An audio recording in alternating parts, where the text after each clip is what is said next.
ritual takes place here. Memorex, okay. Legendary Sensei Hood continues. We lost the last week's tape. The first whole half of the class was gone, but I did resurrect some of the second tape. Hopefully we will not have the problem today.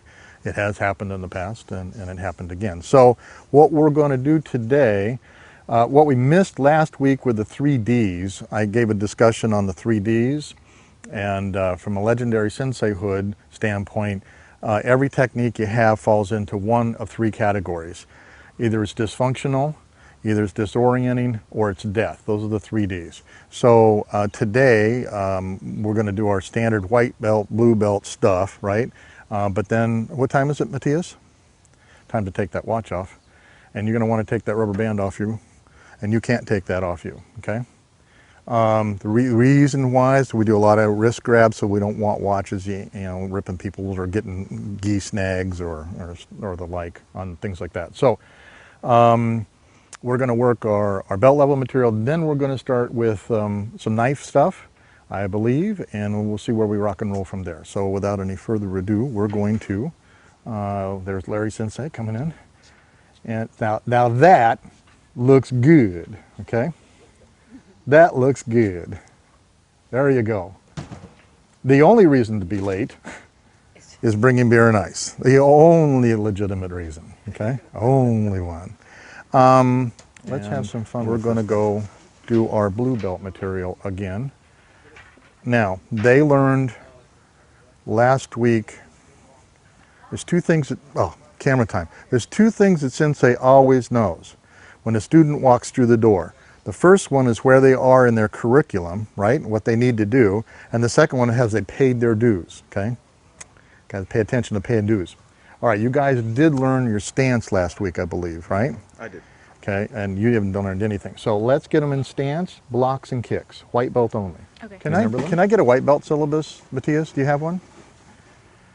Hiding no belt. You know what? I asked if you had your uniform, and here's what you turn up. I just don't have all of it. That was my problem. I wasn't exact enough. I should have said, do you have all of your uniform? Exactly. Not just do you have your uniform. A good legendary sensei lesson. That's a good legendary sensei lesson. Be specific in your questions and complete. Pay attention to detail.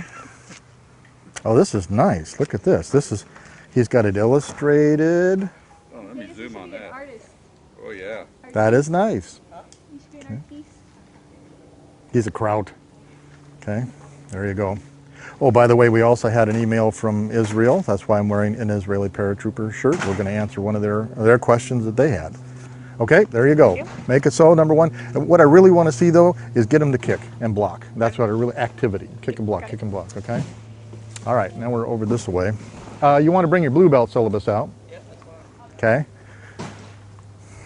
Last week. I'm going to go get my blue book. So. Oh, sure, yeah, go ahead. And you share. So, we have a syllabus coming inbound here. And the only excuse for not knowing where the students are is you're over 50, okay?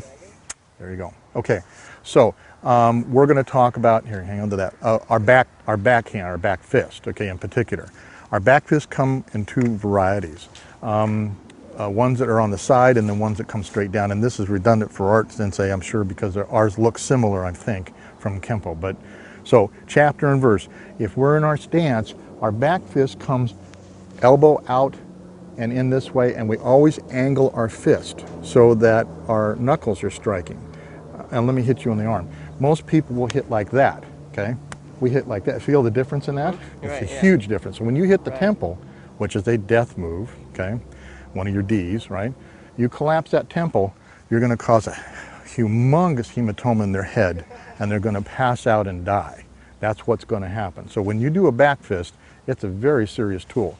So from here, it's right like that from our front hand, right? We don't really have a back fist from the backhand because you're not close enough to do them. So we have the horizontal version. We also have the vertical version that comes down over the top and breaks noses, okay?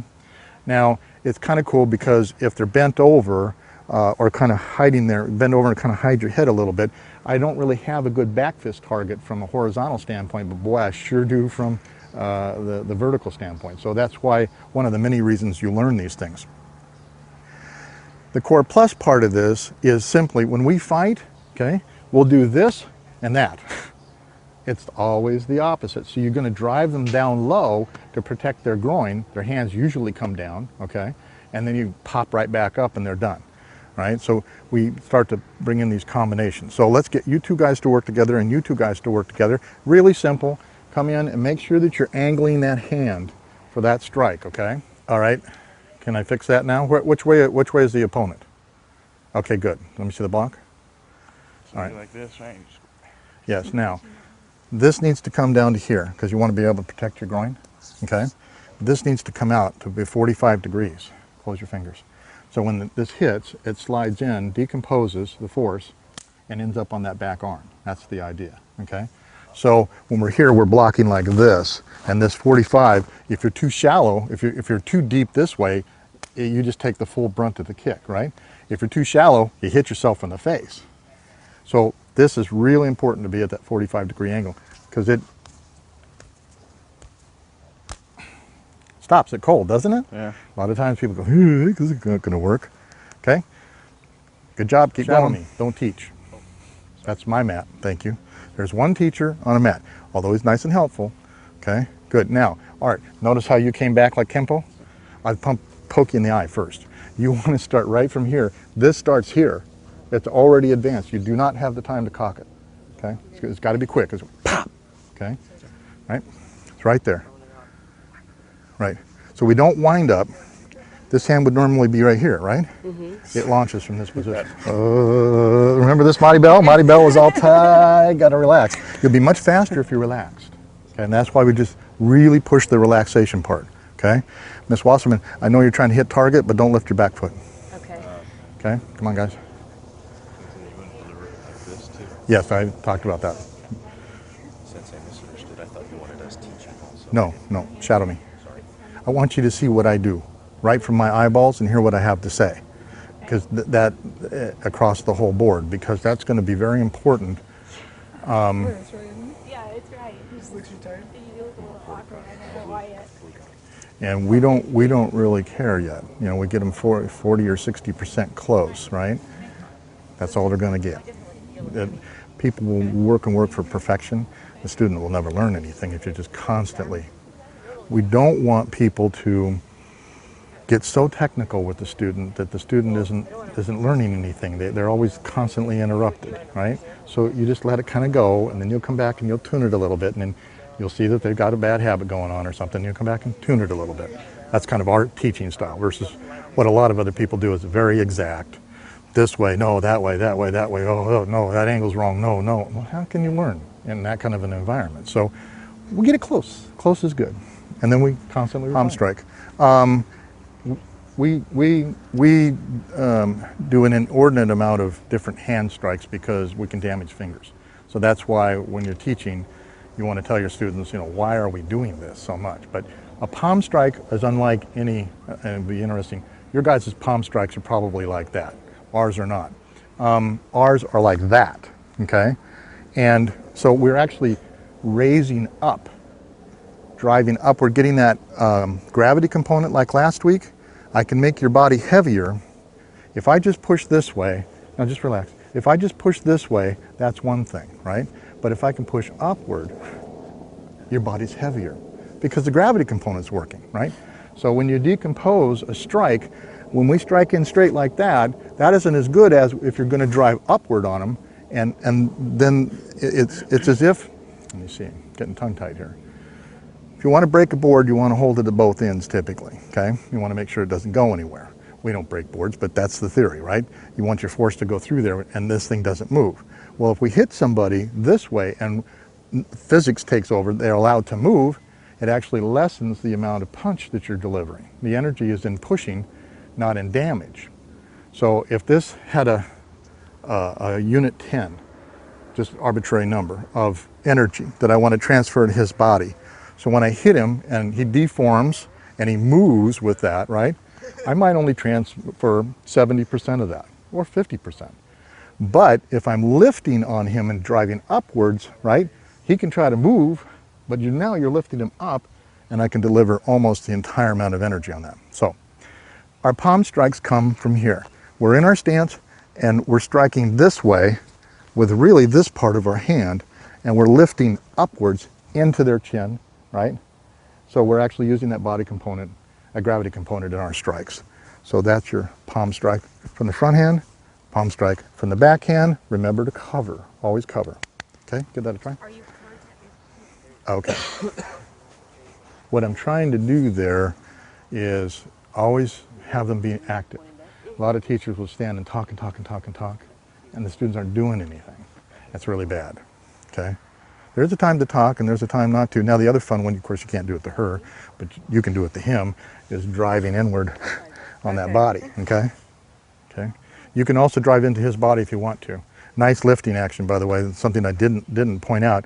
Matthias is doing just perfectly. He's actually using that twist of his body, pushing off that back foot on the toes, driving those punches, in this case, driving the palm strikes into his target. Our claw hand is, again, probably similar but unlike the Kempo claw hand. We use our 5 fingers plus the 2 heels of our palm in our claw. So when we're striking this, we're actually angling, so we want to connect here, but we want fingers in the eyes too, okay? So and that's real important that you kind of extend your hand slightly so your heel gets involved. Most claws are like this, they'll claw in that way, but we like to use a component of our heel of our hand as well, and getting into the strike. Body mechanics are the same as everything else, okay? Give that a try. All right, everybody good with that? I mean, there's not much to it, so we'll move along. Next one is our crab claw. We make a hand like this. Really extend your finger, because we're really going to strike with this knuckle, is ultimately what we're going to end up doing. So this is kind of like pinchers of a crab, right? That's where it came from. So when we strike, we're actually going to be striking at the Adam's apple, heading for this knuckle, okay? So if the intended target actually moves this way, I catch him with my finger, or my thumb. If he moves that way, I catch him with my finger. So it's kind of a multiple pronged attack. When we do this for real in class, you thought he was going to die. I let my palm hit in here, okay? But I'm on target, but I'm not going to, you want to be very careful. On the street, you're jamming this thing through, but here, you know, come into the chest area, make sure you don't kill him, okay? Give that a try. Crab claw. Crab claw. The power of the sea, baby. Okay, let's do the next one, chops. Our next striking surface is obviously going to be this part of our hand. We do our chops a little different than everybody else. We kind of cup our hand slightly, okay? You don't want a straight hand, but you want a slightly cupped hand, like that. And in some, if you're going to teach kids, you can actually change the nomenclature to a fill chop or a spill chop. In other words, you can pour water in your hand, right? So these are fill chops because our palm is up, right, for kids. And then, of course, these are spill or fall out, empty, whatever you want to do it for chops. Now, here we are in our stance. My chops come in 2 flavors, outside and inside. This is an outside chop from the front hand, okay, coming in and striking. This is an inside chop from the front hand because it originates from inside my body, or if it originates outside, and that's how our nomenclature always is, if it originates outside of our body, so to speak, not on the inside, okay? So this is an outside chop from the front hand, inside chop from the front hand, outside chop from the back hand, notice the coverage, right? And inside chop from the back hand shoots up underneath, right? And cuts across, okay? Very much similar to our ridge hands from last week, okay? Coming up underneath, right? Give that a try. Flavor of blocks, unlike, and I think Kempo does hard blocks, right? They do this stuff. That's how you break your arm, by the way. Well, true, I'm not making light of it, but I meant the ulna is the second easiest bone in your body to break. Okay, now think about this, guys. Guys that are driving out like this against usually a foot, okay? The tibia, which is your shin bone, is the hardest bone in your body. Going against the second easiest bone in your body doesn't seem to make much sense to me when you think about it in the big picture, okay? So we don't do that. We do what we call unbendable arms. And it starts all the way back to white belt. If you look all the way back over there, you'll see there are some unbendable arms, but they don't know it yet. A good system does just that. We actually put advanced stuff in, but they don't know it. And as they grow up this way down the mat, it's like, oh, okay, oh, wow, this is like something new, but it really isn't new. And we're training their body from day one, okay? So an unbendable arm is our 45-degree angle from our stance, right? And that is an unbendable arm, okay? Yes. And it is extremely powerful, okay? It stops everything. So, I mean, if it's down here,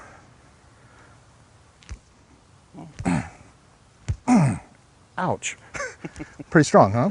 Yeah, so it doesn't look right, but it's incredible, okay? So our unbendable arms, the way we teach them is you can kind of just stand straight, put out your hands, flip them to the back side, make sure you're bent at 45, back a little bit more. That's your unbendable arm, okay?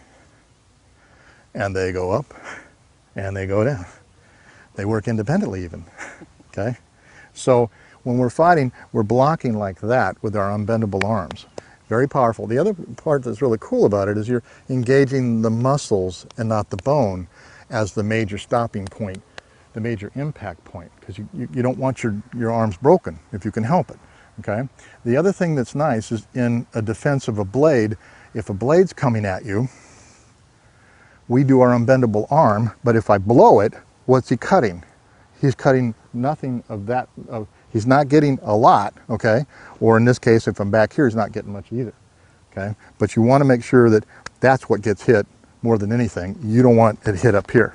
But when we're blocking, here we are. And it's and notice that it already starts to set you up for throws, takedowns, you know? Your hand is already there. So it's stabbing the stomach. So it's really efficient to learn how to do this like that. No, it's not. It's a bow staff. Okay. How do you block that? Kempo wise. Okay. And that's how you get your arms broken. Now, and also, if I transition to a blade, for example, you do the same block, right? Go ahead. Do the same block. Okay. You just got dead. Because that's such a solid block, anything that's in their hands, they're going to lose it. Okay. Now, we do it, an unbendable arm, and it goes that way. See the difference? Right? So common X blocks are not our friends. They can be other people's friends, but they're certainly not going to be our friend. So we're always moving out of the way of that thing constantly with our unbendable arm block as our primary tool to block everything, okay? That's how important it is. Now later, I'm going to off-balance him by what we call sticky hands. And I would have lost that whole ability to sticky him, right, had I just blocked like that. Right. Okay, so you want that hand out there. Okay, we're trying to figure out which arm to I was block trying to, with. I was doing a... Well, just come down over the top for the moment. Okay, okay. Here's a hammer fist coming at you, right? And you're going to want to block that. And you're going to want to step that way a little bit with it. So you always want to get out of the way, so in case it comes on going by, you don't want to stay in the same place. Okay. So if you come down on me, right? If you come down on me, see how I'm kind of moving this way? Pow, you know? Setting up, coming in there, braking, pulling them off balance, doing all kinds of cool stuff. And we'll get that hand going now. Yeah, and it wants to kind of sort of sit like right there. Okay, that's what you ultimately want to have, is it sitting right in there. Okay. Okay, let's do body jabs. Let's practice our body jabs. So I'm going to body jab you and you're going to block, right? So there's our body jabs, right? Now we're talking, huh? My rib doesn't feel too bad either. Okay. Nice. Okay, that's what you want to do. Body jabs. Now what I'm mildly doing, I'm allowing Larry Sensei to work his magic over there, but I'm watching what they're doing from long distance. So even if you kind of turned a group over, you still always want to keep a little bit of an eyeball at what they're doing. That's right. And then if you have to go correct it, you're going to be somewhat political about going in there and correcting it, because you don't want to demotivate your teachers, okay? So that's important when you've got to go over there and fix a few things, okay? Force, front hand, inside, outside. Okay, another thing Anjing Bonfoss don't like, we don't like this force-to-force stuff. It just does have a bad taste in my mouth. It's like, if you want to stop a freight train, or you're in the way of the freight train, you know, this is not good, okay? Getting out of the way of the freight train is a good thing. So when he punches, I'm going to redirect it. Notice I met it halfway, so to speak, and I just changed its flight path an inch so it passes my arm, my head. You don't want to do this, okay? You'll see people do that. Unnecessary, threw my food away. We have a saying, you don't play with your food and you never throw your food away, okay? Pushing way out would be throwing your food away because now I have to regain that territory again strategically to try to capture it, okay? So I don't want that. So I'm in here and I just want to redirect it. The other hand, okay? So that's a redirection, always on target. Okay, if I blow it, he hopefully will not hit me, but that's a redirection from the backhand. It's a redirection from the front hand. Notice it's a little quicker because it's halfway there, right? So that's what you want to learn to do. And we kind of make a joke about this. Excuse me, all the Catholics out there. Sign of the cross, sign of the cross. All I'm doing is a single hand as he punches. Keep going. I'm at both of them, I don't care. Okay? All I'm going to do is just redirect off the center line. Now, how powerful is that in itself that, in fact, you know, I'm right in here, okay? Anytime I could have done that, okay? That's a punch you're going to learn in a second. But see how easy and efficient that is. It takes no energy at all to do this sign of the cross. Now, I didn't do the up and down one, but there's an up and down version of that as well. So let's give that a try. So it's redirection from the front hand, both ways. Redirection from the back hand, both ways. Notice you leave your front hand in there. Now, how cool is that? Let's talk about that for a second. Most martial artists will block with their front hand, right? Go ahead and punch a little bit, and then try to counter with their back hand. This is considered their life hand, or their life hand, and this is their death hand. Okay, right? All right. Well, we're just the opposite. Imagine that. I'm going to let him come on through, but look at where my hand is. It almost hits him naturally, right? So bang, now I'm using his momentum forward towards me into this strike. Very powerful. Philosophically quite different than what most people do. So if you learn to do good redirections from the back hand, that front hand just punishes the bejesus out of them, okay? All right, I guess I should explain on the internet why we call Brett, this is Brett, a new student, why we call him Blackfoot. And he's not an Indian. He's on the construction crew of my house. They were doing black grout, had a bucket. He fell off the ladder into the bucket with his foot. Black grout, Blackfoot, there you go. Okay? Now how fun is that? Nice and relaxed. Keep going, I'm watching you. I'm gonna get in behind you here and just relax. Jesus Christ, Art Sensei. Relax. Come on, Art Sensei. Relax. Okay. See, the more relaxed you are, how easy that is? It's counterintuitive. It's counterintuitive. So that's how you use the momentum to go forward. Exactly. Like How fun is that, huh? Right Pop, you know? This is right there. How fun is that? Okay, now we're going to punch correctly. We're not doing this thing. Okay, when you do that kind of a punch, what happens is I break your elbow. Now, we always punch with this way, with our elbow like so. I can't hurt you anymore, okay? So think about it. First weapon that's coming at you, pop, you break their elbow. Done deal, okay? So fix that for you. I'll just give you another weapon in your arsenal, okay? Punching like so, okay? Not rotating that arm out. Again, we do about everything back asswards of everybody else. Every 3 years, an ancient ritual takes place here.